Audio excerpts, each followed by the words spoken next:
A strong creative impulse, in due course, was ministered to by the breathing air, and by the soul of things upon me breathe, the soul of things, which by mysterious laws inheres in the eternal mind, that feeds upon the steady majesty of truth,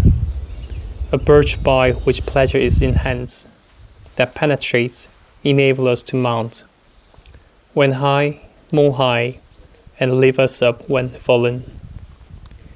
This ecstasy of vapor, or life,